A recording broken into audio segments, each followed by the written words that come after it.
guys, dito muna ako sa Patreon, second floor.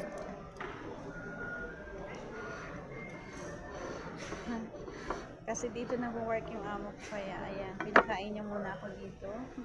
Before daw yung take off ko, tsaka ako bumaba. Hinanap ko pa siya guys, nasa second floor. Kain tayo guys.